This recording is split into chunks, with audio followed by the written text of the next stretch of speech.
السلام عليكم. كي دايرين الخوت؟ لاباس عليكم؟ بخير الامور؟ الحمد لله. كي دايرين المهمات؟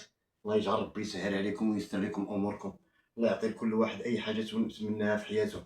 خلينا خوتي القصه، الا باقيين تتعقلوا معايا، خليناها في الباب ديال سجن بوعرفه، ياك؟ ياه. وصلنا لسجن بوعرفه، نتوما راكم متبعين معايا. وصلنا لسجن بوعرفه مع 12 و20 دقيقه ديال الليل. تيكلاكسيونيو دوك الناس، تيكلاكسيونيو بالطوموبيل دوك الناس اللي جايبيني، تيكلاكسيونيو على باب الحبس باش يحلوا عليهم. حلوا عليهم ودخلنا خوتي، ومع كان البرد. انا باقي عاقل نهار الجمعه، كان البرد. وتلقاو الموظفه مستفين ولابسين دوك الطرواكارات، والمدير المهم داكشي تيخلع من الديبار، تيخلع داكشي. مع الدخله، مع هضر معايا المدير، بقى تيشوف فيا. شنو سميتك؟ قلت ليه السميه ديالي. قال لي دور الحيط. مينوط وداير الحيط. بقاو تيداولوا بعضياتهم، تيهضروا بعضياتهم على اساس ان دوك الموظفه ما عندهمش فين يباتوا. كانوا تيسولوا على شي وطيل باش يباتوا فيه ديك الليل، لحقاش راه من الصباح، من 9 الصباح هما شادين الطريق حتى 12 20 دقيقه د الليل، يعني راه ما عندهمش كيديروا ورجعوا. بقيت تنشوف فيهم، بان ليا داكشي ماشي هو هذاك، جاي عقوبه. والبوعرفه راكم نتوما عارفين شنو غادي يكون. وبوعرفه راكم تعرفوها بلا ما نحتاج نغطيو شي حاجه اللي هي اصلا خصها تبان. مشاو مشاو الموظفه، مشاو كلشي. طلعوني للكريف لواحد البلاصه اللي تيقول لك سميت باك سميت امك، عاوتاني غير وقفت عند داك اللي في الكريف، قال لي شوف الحيط. قلت هادشي ما كاينش كاع. تيهضر معاك انت، تيهضر معاك مسؤول وانت تتشوف الحيط؟ كي داير هادشي هذا؟ وكون كنا في شي دوله اللي واقيلا عندنا معاها مشاكل وما ديرش لنا هادشي اللي مديور لنا في بلادنا. من عند الله اخوتي. شوف، راه بنادم يكون غير قلبو بيض. قال لك اذا كان بنادم قلبو بيض، ربي راه تيسر ليه الامور. داك رئيس المعقل يلاه وقف عليا، هو يقول لي السلام عليكم، معك رئيس المعقل. قلت ليه متشرفين. هو يجيب دوك الموظفه اللي قلت لكم جابوني من واتزم، جايبين التليفون وعطاوه يهضر. دونك الكل تيعيط ليه، المدير ديال داك الحبس اللي كنت فيه ديال واتزم. بقى تيهضر معاه واحد المده باينه، تيقول لي هذاك راه تيكتب وتيدير وهادي وشنو كاين وشنو كاين. جا عندي داك رئيس المعقل وجا عندي بصفه اخرى، يعني حسن من هذيك اللي جا عندي بها الاولى. قال لي اخر مره دوزتي الكاشو فوقاش؟ قلت لي اخر مره دوزت الكاشو عامين دابا، وبالضبط تنهضر معاه في التواريخ وداك الشيء مضبوط تنعطيه. قلت لي اخر مره دوزت الكاشو عامين دابا. بقى تيهضر معايا، قال لي حنا هنايا راه عندنا كذا، هادي راه حنا تنديرو هنا اللي فرعن، حنا راه ندفنوه هنا. اخر محطه هي هادي. المهم شي تهديدات وشي، ما عليناش. هذاك اللي في كريف بقى عليا سميت باك سميت امك كدا، هادي فين زايد، منين جيتي، شحال ضربتي، دوك الاجراءات راه تيداروا، هادوك ضروريا راه تيداروا. بقى تيهضر معايا على هاد الهضره هادي. ساليت هبطنا لتحت. قالوا لي حيد حوايجك، حيدت حوايجي كاملين. عطاوني واحد الكوندالي لبستو، واحد الكسوه تيقولها كوندالي حمراء بحال داكشي ديال صحاب الاعدام اخوتي. دخلوني لواحد السيلون. لقيت داك السيلون فيه، كان نهار الجمعه، لقيتهم حاطين لي واحد شويه ديال الطعام، وواحد الكويشات. اش غنقول لكم، غير الريحه ديالهم تخنقكم. شدوا عليا، مشاو في حالاتهم. انا ما عرفت والو، تنقول شنو هاد الشيء. ما فهمت حتى حاجه، فين انا اصلا، وشنو قايلين ليهم عليا باش جايبيني لهنا. المهم اخوتي، مع الطريق، وانتم راكم عارفين كما قلت لكم في القصه الاولى في الاواخر ديالها، ان 17 ساعه وانا داير المينوط ورا ظهري. فهمتوني اخوتي؟ 17 ساعه وانا داير المينوط ورا ظهري. وصلت مدقدق، نعست هكاك، ما عقلت لا على راسي لا والو، تلاحيت فوق دوك الكواش ونعست. الصباح غادي نوض، غادي نسول داك الدري اللي تيصوب تيفرق الماكله، اللي تيفرق الماكله، جا حل عليا باش يفرقوا عليا الفطور. قلت ليه خويا شنو هادشي، واش كاش؟ قال لي هذا راه امني. قال لي هذا راه امني ودايرين كل واحد بوحدو. المهم اخوتي، انا بقوه داك التهديدات اللي ولاو تيجيوني من عند داك السيد المدير، وتيجي عندي بالليل وهو سكران. بحال دابا جيت اليوم الغد ليه كما قلت لكم، جا عندي بالليل وفي حاله سكر باينه، سكران باينه لواحد الدرجه، حتى اللي ما تيعرفش ان شي حد سكران الا شاف هذاك يقول لك هذاك سكران. وتيهضر معايا وتيهددني، والهضره ديالو كلها فيها لغه ديال التهديد. وانا الروضه كاينه غير هنايا، حنا تندفنوا بنادم الى فرعن. المهم وليت تنقول انا نهضر غير مع مالين الدار، يعرفوني غير انا فين كاين. وديك الساعه حيت واحد الساعه شنو وليت تنقول، مع سادين عليا البيبان تيجي مع ديك الجوج الليل 3 الليل تيحل عليا الباب، مع ديك الظلام اللي انا فيه تيبقى يبان ليا، تنبقى نقول شكون هو هذا، واش انس ولا جن هذا اللي واقف عليا. حتى تنشوفو هو ديما تيجي وتيهددني، انا ما عندك ما تصور مني، وانا ندير وانا هادي وانا هادي، وهذه هي المحطه الاخرى وهادي. المهم هضرتو كلها تهديد. المهم اخوتي الغد اللي خرجت لاكور تندور تلاقيت شي دراري تنعرفهم، هضروا معايا قالوا لي راه كاين هنا اللي ضرب 4 سنين في هاد الامنيه، 5 سنين، 3 سنين، 6 سنين في امني في بيت واحد. الناس حماقوا بالدواء وحماقوا. رجع لعندي المدير في العشيه عاوتاني، هو يقول لي شوف انا غادي نهضر معاك نيشان بعد من السيرو، وديك العياقه ديال الرباط ما ديرهاش ليا هنايا. قلت ليه شوف انا ما كاين لا عياقه ضربات لا والو، انا دوك الناس اللي جيت من عندهم الا كانوا قالوا لك شي حاجه عليا، انا راه كنت نهضر على شي حاجه اللي هي ضراني، والا ضراتني حتى انا راه غنهضر عليها حتى انا استاذ. غير باش نكونوا واضحين، انا راه داكشي اللي كنت نهضر عليه في البلايص اخرى نهضر عليه حتى انا، ومن حقي انني نكتب، ومن حقي وعندي حق في المراسله، وعندي حق في اي حاجه. انا اللي من حقي رانا غناخذ. هو يقول داك شاف كارتي قال لي هذا ما بيننا وبينه والو، هي شويه ونحيدوه من هنايا. انا شنو قلت منين ديك الساعه هضرت مع مالين الدار وقلت ليهم انا رانا فين ورانا راه هادي، وعطاوني مكالمه واحده. فاش جيت قالوا لي غتهضر مكالمه واحده مع داركم، ومن بعد الا ما صيفطوش لك كونطرا ما غاديش تهضر. يعني الاسبوع الاخر فاش غتجي فيا النوبه ديال الهضره غيكونوا دارنا واخا صيفطوها راه ما وصلتش. ها ياك الخوت، هادشي هو اللي كاين. باش تعرفوا الظلم راه تيتمارس من الديبار، يعني حنا من الدخله شوفوا شنو تنعاودوا لكم. المهم عطاوني مكالمه، قلت لهم راني نضر صيفطوا لي الكونطرا، فيها النمره، راه انا ما صيفطوهاش ليا، راه الاسبوع الاخر ما يخليونيش نهضر. ما جاتش الكونطرا الاسبوع الاخر ما خلاونيش نهضر. عييت من قال لك لا، قلت لهم راه بعيده زعما راه 1000 كيلومتر راه بعيد، واخا يصيفطوها ريكوموندي في البريد السريع راه ما غاديش توصل. قال لك لا حنا ما تنعرفوش هادشي، حنا عندنا قوانين هنا حنا غاديين عندهم عليهم. هي هذيك اخوتي ديك الوقيته كما قلت لكم، قلت لهم راني بالدار انا فين، بين راه عرفوني انا فين. حيت واحد الساعه شنو تنقول، هادو راه يقدروا يدخلوا ويديروا لي المشنقه ويقجوني ويعاودوا يخرجوا ويسدوا الباب ويقولوا راه شنق راسو، راه كان بوحدو راه شنق راسو. المهم اللي بغيت نقول لكم، العصابه اللي شاده سجن بوعرفه، العصابه اللي شاده ما كايناش في المغرب كامل، اكبر متعديين تيقتلوا عباد الله، تيعذبوا عباد الله، الدم ديال عباد الله تينسفوه. المهم شي حوايج اللي هما خياليين. هو بعد داك المسؤول فاش تهضر معاه شنو تيقول لك، تيقول لك انا اللي يحيدني لاخر بلاد في المغرب، انا براسي باغي غير نتزرف، الا تزرفت غيقربوني غير البلاد. يعني ما تصيفطوش لنا بحال هاد الناس هادو اللي يعذبونا، هما اصلا ما مرتاحينش في ديك الخدمه، كنبقاو نبانو لهم حنا اللي حنا مساجن. ما عليناش اخوتي. دوزت واحد الايامات ديك الهضره ديال المدير اللي قال الشاف كارتي الرئيس الحي غير شويه ونحيدوه ما كاين منها والو، وليت تنضرب في 4 شهور وطلعت ل6 شهور. وهذه هي هذيك. عيطت لشاف كارتي رئيس الحي قلت ليه الله يرحم الوالدين داك الموظف المسؤول على دوك الصناديق ديال الشكايات، ما تنشوفوش هنا، راه خصو يدور وخصنا نشوفوه. قال لي انا نجيبو ليك. جاب لي داك الموظف، قلت ليه انت هو اللي مسؤول على هادشي، راه تنعاود لكم انا في الامني. قلت ليه انت هو اللي مسؤول على هادشي ديال الشكايات وعلى هاد الرسائل. قال لي اييه. قلت ليه شوف انا المشكل ديالي هو انني تنكتب شكايات، وانا دابا راه شي حاجه ما عجبتنيش هنا، وشي حاجه داروا هادوك الناس اللي صيفطوني لهنا رانا باغي نكتب عليها. قال لي كتب. قلت ليه خصك تجيب لي الجوايات والوراق. قال لي لا الجوايات والوراق تقيدهم في الحانوت وتخلصهم ويجيبوهم لك. واخا من حقك انك خصك تعطيني الوراق، هذا راه حق قانوني، اي صندوقه عندها الوراق ديالها. اه الصندوقه الخضراء عندها اوراق خضر، الصندوقه البيضاء عندها اوراق بويض، كل صندوقه عندها الوراق ديالها. قلت لك انا راه واخا تنقيدوهم ما تيجيبوهمش لنا، كما قال السيد رئيس الحي ان ان الوراق والجوايز ما يتقيدوش لكم نتوما امنيا. والسيد رئيس الحي تيسمع، قال لي شوف انا غنجيب لك الوراق وغادي نجيب لك الجوايز. قلت ليه حق قانوني هذا، من حقك انك تجيب ليا وتجيب ليا الستيلو، رانا محارميني حتى من الستيلو وتحمل المسؤوليه ديال هادشي اللي تنقول لك. نعم اسيدي. خديت من عنده الوراق، جيت كتبت شكايه للمندوب، كتبت شكايه لوكيل الملك، مقابله صيفطتها لهم.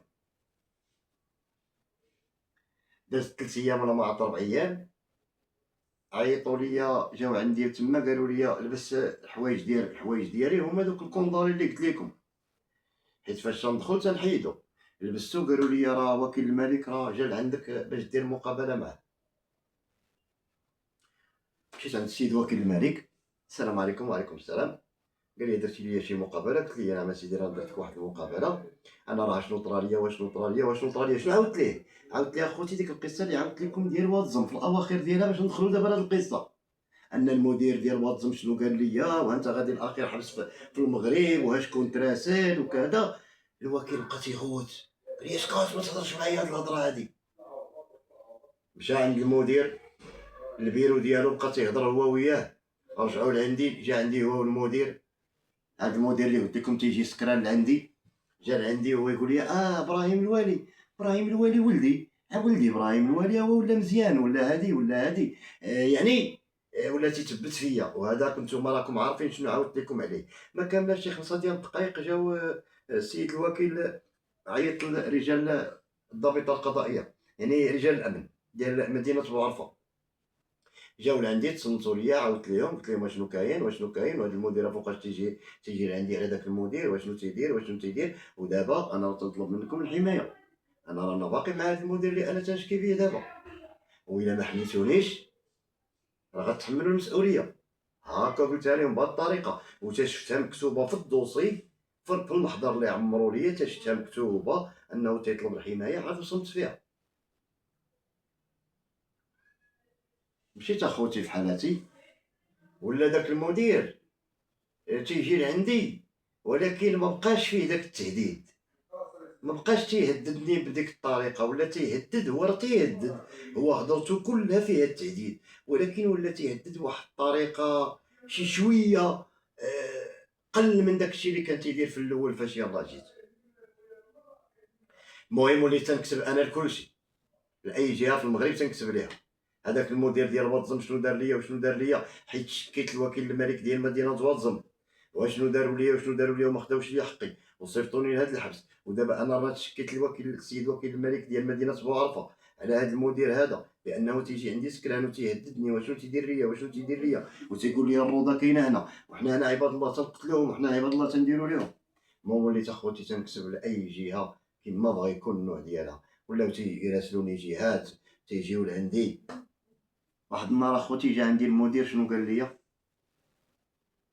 لي انا راه ما عندك ما تصور مني، انا راه دوك الشكايات اللي تتصيفط راه كاينه اللي قانونيا خصني نصيفطها راه غنصيفطها، واللي ما غنتحملش المسؤوليه ديالها راه انا ما غاديش نصيفطها.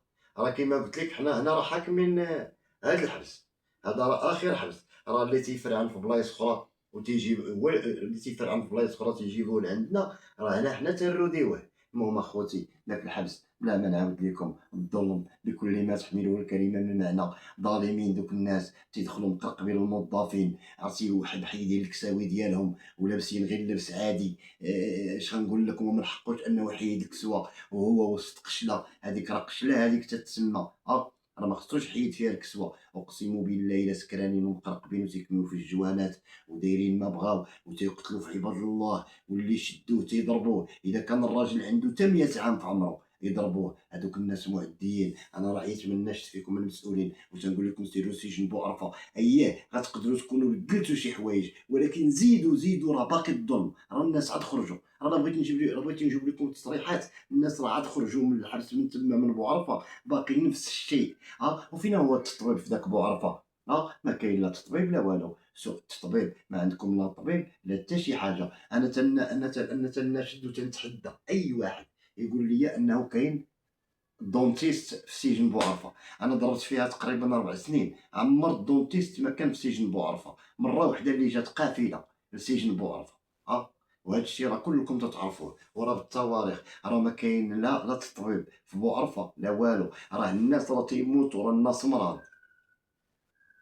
راه الفرا ملي تتهضر معاهم تتقول لهم قيدوني بغيت نمشي نشوف الطبيبة، راه تيقيد السمية ديالك ياك، وراه ما تيعيط لك ما والو، راه تيدوزو غير الناس ديالهم، والدوا تيتباع. أنا تنتحمل المسؤولية ديال أي حاجة، والجوع اللي كاين في بوغرفة راه ما كاين حتى في شي بلاصة. راه الناس مقهورين بالجوع، راه ما لاقيين الناس ما ياكلوا تما، تجيبوا لهم نتوما العشاء مع 3 ديال العشية، دخلنا عليكم بالله من 3 ديال العشية تجيبوا الماكلة حتى للصباح مع ال10 ديال الصباح عاد تجيبوا الفطور. علاش؟ ما ياك الموظف خدام خدام، علاش ما تفرقوش ليهم العشاء مع ال9 ومع ال10 ديال الليل، وكل وجبة بالوجبة ديالها. أنا شفت واحد القضية بوعرفة تيفرقوا الفطور والغدا والعشاء في خطرة وحدة، يلاه تيجيبوا لك الفطور أنت راك تتفطر تيجيبوا لك الغدا. ها هاد الشي راه خص مراقبة عليه، واش المسجون غادي تعطيوه العشاء مع الجوج ديال النهار وما يجيو حتى للصباح عاد تجيبوا ليه الفطور، شوف شحال من ساعة. حنا ما تنهضروش على الناس اللي عندهم، كاين اللي عنده لداخل باش يقضي، جايب الله يعطيه الخير والله يكمل عليه جايب خير وحاطو حداه، ولكن أنا تنشوف الناس اللي ما عندهمش، الناس اللي ما عندهمش يجيبوا لهم الماكلة في وقتها. وكاينين واحد الموظفين تما اللي هما طغاة وتيتعداو على عباد الله. نتوما زعما راكم ما عارفينهمش، راكم عارفينهم، راه كاينين شي موظفات يحسبوا راسهم هما العياق، وهادو راه من ساكنة بوعرفة. شي هاد الموظف انا اللي تنقول لكم راه من ساكنة بوعرفة. وتتعداو وتدخلوا مقرقبين، تدخلوا مقرقبين وتديروا اللي بغيتو واللي قالها لكم راسكم. نتوما تتجبدوا المسجون، نتوما تتجبدوا المسجون باش ينفعل، باش تقيدوه في ورقة والصباح تهبطوه وتبقاو تصوروا عليه وتعداو عليه، تتقتلوا في عباد الله بالليل وبالنهار. واش نتوما ما تخافوش من الله؟ حسبي الله ونعم الوكيل فيكم. انا والله العلي العظيم الا غنلقى اي فيديو تنديرو، الا غنبقى نجبدكم وبالاسماء ديالكم، اقسم بالله انا اللي بغى يتابعني فيكم غيتابعني، شي انا غير نوصل الحقيقه اللي تديروا لعباد الله، واللي بغى يتابعني انا غيتابعني. ما عليناش اخوتي، هذاك الحبس اش غادي نقول لكم؟ غابه بكل ما تحمله الكلمه من معنى. ما عندك لا مع من تهضر لا والو، خصك تكون سبع. هذه لا بغيتي يحلوا لك غير الطريق منين دوز، هذه راه خصك تكون سبع. اما باش تعيش ما تعيش، هذه غير إلا بغيتي ما يتعداوش عليك، خصك تكون سبع في ديك البلاد. تيتعداو على الناس، تيقتلوا عباد الله بالليل وبالنهار. عرفتي شي حوايج تيديروهم اقسم بالله العلي العظيم يا ما كاينين. غير العيد الكبير دوزناه تما في سجن بوعرفة. واش عرفتوا اخوتي النهار د العيد الكبير شنو جابوا لنا؟ جابوا لنا اللوبيا كليناها. وتلقى المحسنين واداره السجون عاطيه شي 15 ولا 16 حولي. تيذبحوهم وتيفرقوهم بعضياتهم وتيجلسوا تيقصروا. السجن الوحيد اللي شفت القرعه ديال الشراب باقا تدخل بالجاج ديالها وشادها الموظف هكا في يدو تيشرب. ما تيخافوا لا من رئيس المعقل لا من مدير لا من حتى شي واحد، ما كاين لا مراقبه لا والو. عينا ما ناشدوكم نتوما المسؤولين، اش نقولوا لكم؟ اجيو لعندنا واجيو تشوفوا وتضبطوا الحاله. عمر شي لجنه ما جات، ما تيجي لا لجنه لا حتى شي واحد لذاك الحبس. هذاك الحبس غابه، وانا تنتحمل المسؤوليه ديال اي حاجه تنقولها. المهم اخوتي قصيت فيه وتعذبت فيه لواحد الدرجه اللي ما تتعاودش. اللي غادي نقول لكم هو العذاب الاليم شفتو تما. هذوك هما الناس اللي تيبغيو بنادم ما يخرجش من الحبس، هما هادو. فاش تيقرب لاكلاس تتقول ليه ما بقى والو، تيقول لك وفين غتمشي حنا راه غنولفوك، تا ولفناك عاد بغيتي تمشي. هادوك ناس عصابه وما تيخافوش الله. سجن بوعرفه الناس وعباد الله والمسؤولين سيروا سجن بوعرفه. سجن بوعرفه راه فيه التعدو القهرة بالليل وبالنهار، راه التعدو في المغرب وسيدنا والملك. وانا مزوق لك معز ما عندك الا ما عطيت التعليمات ديالك للجهات المختصه باش يمشيو يقلبوا في داك سجن بوعرفه شنو دايرين العباد الله تيقتلوا فيهم بالليل وبالنهار. ولا من يحرك ساكنا. انا كتبت الديوان الملكي، كتبت لجميع الجهات، حتى واحد ما نصفني انا من ذاك الحبس، ولحد الان انا باقي. حتى مسؤول ما جا عندي وقال لي غير عاود لي شنو طرا ولا غير صبرني وقال لي الله يسامح، لا والو. نتوما يصحابكم البلاد ديالكم وحاكمينها نتوما ديالكم. البلاد راه ماشي ديالكم، البلاد راه ديال مواليها، البلاد حاكمها سيدنا. وانا والله حتى غنبقى ناشد اي جهه كيما بغى يكون النوع ديالها. انا راه ما عنديش المشكل يطرا اللي بغى يطرا. انا غير حقيقه وصلتها لهاد الناس المسؤولين وراهم غينوضوا يتحركوا. شتي انت المعدي اللي تتعدى في ذاك الحبس؟ شتي هاد الفيديو هذا فاش غيتبارطاجا مع بزاف ديال الناس ما غتبقاش انت معدي، غتبدل ديك العقليه ديالك وغتولي واحد اخر. والمهم وحنا تنطلبوا من الله اننا نشوفوا النهايه ديالك المعدي اللي تتعدى على المساجن. المساجن القهوري راه كاين تما غير اللي مظلوم، واش تيصحابك كلشي داير؟ راه كاين اللي مظلوم تما وانت جالس تقرف ولاد عباد الله. حسبي الله ونعم الوكيل فيكم الظالمين.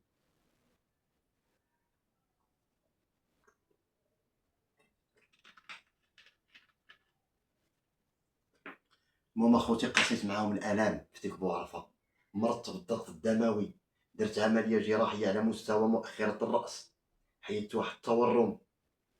وهذا الشيء اخوتي قولوا لي واحد التورم كيفاش تحيدته؟ كيفاش؟ اقسم بالله الى 6 سنين. هما عندي الوراق الا بغيتي نوريهم لكم. هما سير 4 شهور، سير 3 شهور، سير 5 شهور، وفين ما تنهضر على داك الورم اللي كان عندي في راسي باش نحيدو. تنهضر على الرونديفوات تعطلوا، ولا تنبغي نراسل السيد معالي وزير الصحة باش يساعدني في اقتراب موعد طبي لإجراء عملية جراحية كذا. تلقى راسي في حال آخر تيقول لك لا، يمكنش أنت غادي تراسل السيد وزير الصحة. راك بحال تتحدانا. أخوتي شتي هاد البلاد هادي وأقسم بالله العلي العظيم إما بغاونا نعيشو فيها بخير، بغاونا نخرجو للطريق ونديرو داك الشي اللي عمر شي واحد ما دارو، والنهار اللي نتشدو ماشي سوقنا حتى حنا، يطرى اللي بغا يطرى. احنا خرجنا من الحبس وما خديتوش لنا حقنا، احنا تنقلبوا على خدمه عاديه، بغينا نخدموا بحالنا بحال عباد الله، تنطلبوا منكم خدمه. ما بغا تخدم لنا حتى شي واحد. هذيك مؤسسه محمد السادس لاعاده ادماج النزلاء، هذيك ياك مسؤوله علينا حنايا. حنا ما تسنايناش انت يا المؤسسه تنجيو لعندك، انت صيفطي لنا نجيو لعندك.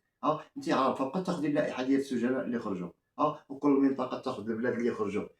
حنا جينا عندكم تعيينا تنخسروا غير المركوب، ما عمركم ساعدتونا ما حتى شي حاجه. اي واحد في اي قطاع تيخدم لصالحه. اي واحد في اي قطاع تيخدم لصالحه وتيخدم الناس ديالو. تيبغيو لا يخدمونا لا والو. انا كيما البارح درت واحد الحلقه مع الاخ جدودي هشام، تحيه ليه من هنايا ولولدو الله يسهل عليه. درت واحد الحلقه معاه، قلت ليه واش دابا خدام؟ قال لي تنمشي ما تيبغيوش يخدموني. علاش؟ تتشوفوا فينا ديك الضربه في وجهنا، تتقولوا هادو وقيله هادي وقيله لا. حيدوا منكم ديك الفكره، هذاك اللي فيه ديك الضربه في وجهه وقيله تلقى القلب ديالو ابيض وحنين، هذاك راه تضرب. راه خصكم شوفوا اللي ناقصه شوفوها في اللي ضربوا. علاش اللي ما نخدموش حنا؟ وهضرت معاه مسكين قال لي انا ما خدام ما والو وما كاين لا مدخول لا والو. يلاه فينا هو هذا الاندماج اللي بغيتونا نندمجوا؟ ملي تتقولوا حنا خصكم تخرجوا وتندمجوا، حنا خرجنا، فينا هو الاندماج؟ كيما كان الحال كنا في الحبس بعدا، راه كنا بزاف ديال الحوايج ما تنحتاجوهمش. دابا حنا خرجنا للحريه وما عندنا لا باش نقضيو لا حتى شي حاجه. راه حشومه الخوت، راه حنا مغاربه وحاملين الجنسيه المغربيه، راه حنا راه تنبغيو بلادنا وتنبغيو ملكنا، راه من حقنا اننا نعيشوا عيشه كريمه بحالنا بحال عباد الله. علاش نتوما قاهريننا؟ قهرنا الزمان وزايدين قاهريننا حتى نتوما. علاش؟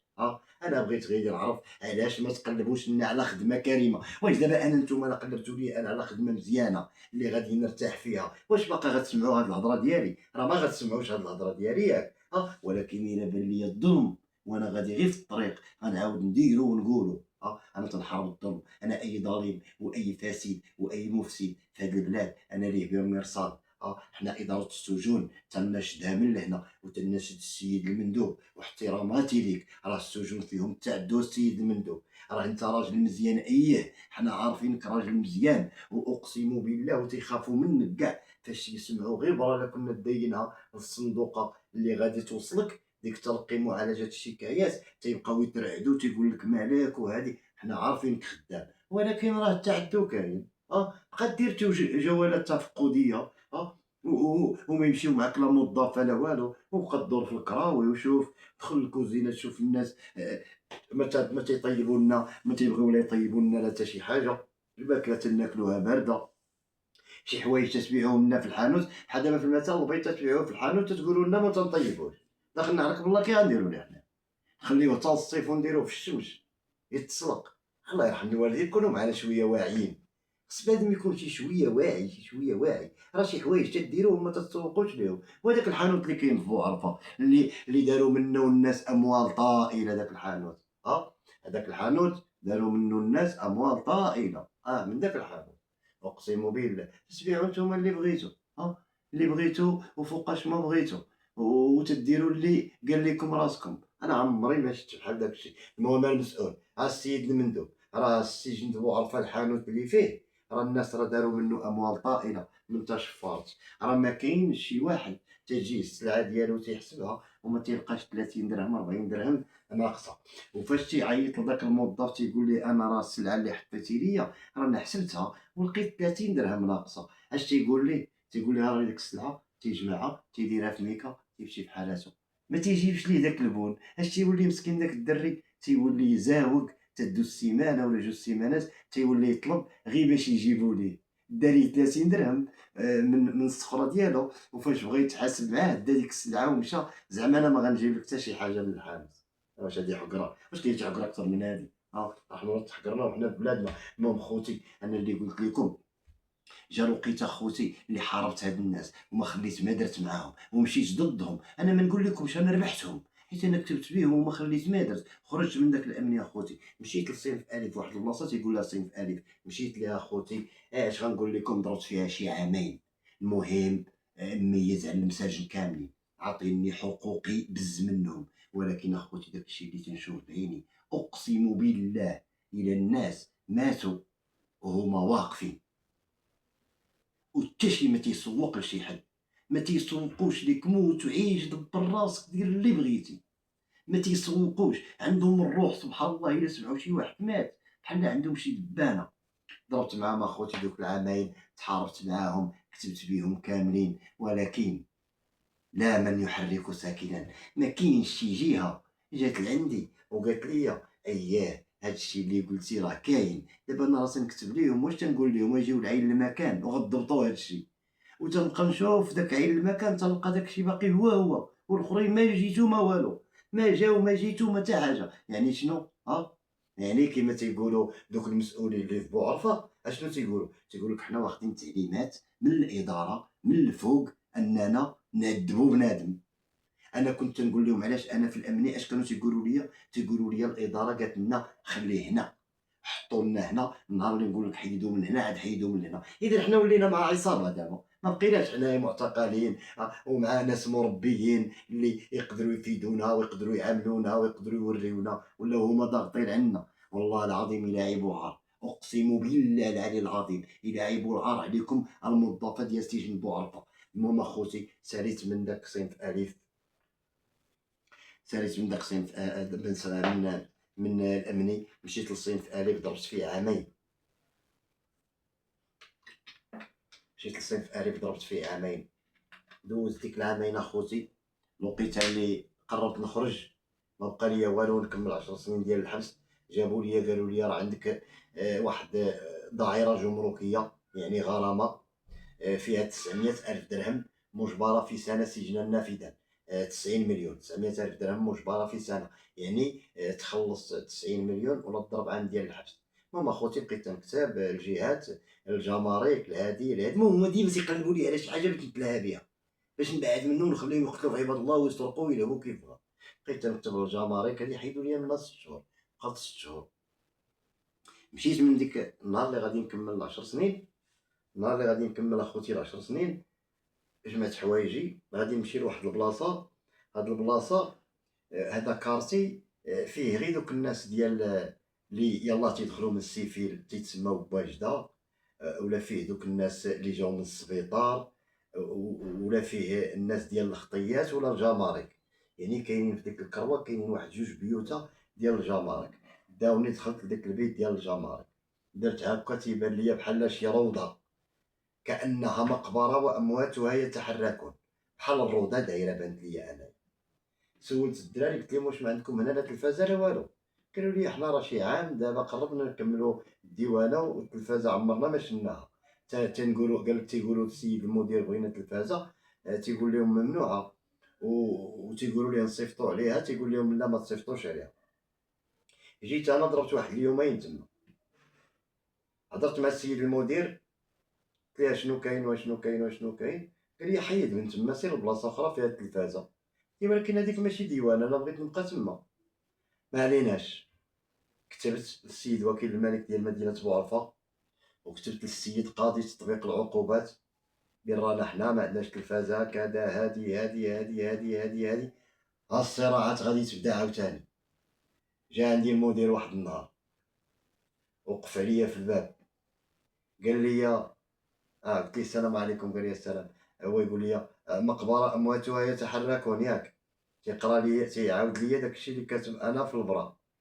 قلت له يا أستاذ أنا راه قلت غير الحقيقة، أنا راه قال لي ما جيتيش عندي وناقشتي معايا الموضوع. قلت له ولكن الناس قالوا لي يا ربي الرجاء قالوها لك عام، عام وهما تيقولوها لك، تيقولوها لوكيل الملك فاش يجي لهنا وعمركم ما جبتوهم ليه. أنا ضارب 10 سنين واليوم يلاه كملتها، يعني تا أنا خصني نكون في شي بلاصة اللي يكون فيها التلفازة اللي نتلف غير شوية، ماشي أنا اليوم كان عندي لاكلاس ديال 10 سنين ودايرين البلاصة اللي غادي يدخل عليا فيها الحبس وأمر الله اللي عالم بيا داك النهار 10 سنين وأنا تنتسناه.